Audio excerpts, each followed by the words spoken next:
Our God is a promise-keeping God. Our God is a promise-keeping God that whenever He gives His promises, whenever this, alam naman natin that His promises are written in the Bible, His promises are there. So, a couple of times before, gaya ko, sometimes I read His promises in the Word, and those promises sometimes don't make sense. I mean, don't make sense because, okay, here's a promise, and I say that, parang hindi ko naman kailangan to ngayon. But then, it stays in the heart. There are times that we face difficult times. There are times that naghahanap tayo ng answers. And there are times in which a specific promise in the Bible na nabasa natin dati is applicable now. But there is a gap. What do you mean by gap? The gap is sometimes the promise we know. And we know na it's applicable dito. But there is a gap, and this gap is our faith, a faith gap in which we tend to doubt. We tend to doubt whether God is gonna fulfill that promise sa buhay natin. Kasi, lalo na if we are faced with lots of things na nagbe-blur ng promise na yon.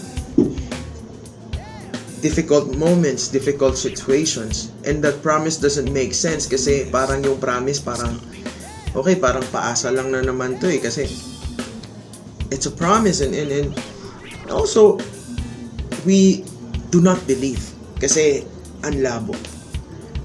I believe at this point we have to remind ourselves again that in the Bible there was never a time that God said a promise and He never fulfilled it. When He promised Abraham, sabi niya kay Abraham, I will make your name great and you will be a great nation. Abraham was, paano ako magiging great nation if wala nga siyang iniisang anak? But the promise was fulfilled. He promised to save Israelites, right? Even He is the God who wants the Israelites to be free from Egypt. He fulfilled that. He fulfilled also His promise that He will come as a Messiah. Darating siya. Now, when God promised something, and that promise, nakikita mo in our lives, nakikita natin that it's applicable and we can believe on it. I encourage you to believe it. Because the same God who promised you things, the same God who has fulfilled His promise in the past, who has fulfilled His promise to Abraham, to Moses, to all the people in the Bible, is the same God that's gonna fulfill His promises in your life. All we need to know and all we need to do is just to trust Him. Faith. If you have faith as a mustard seed, you can say to this mountain, be cast down into the sea, and this mountain will be removed. What you may be facing right now is a stuff and may not be as big as a mountain. But the God who can move mountains is the God who fulfills His promises. And that's the God who promised things to you. He is a promise keeper. His promise still stands. And if He has been faithful in the past, He will be faithful with our lives too.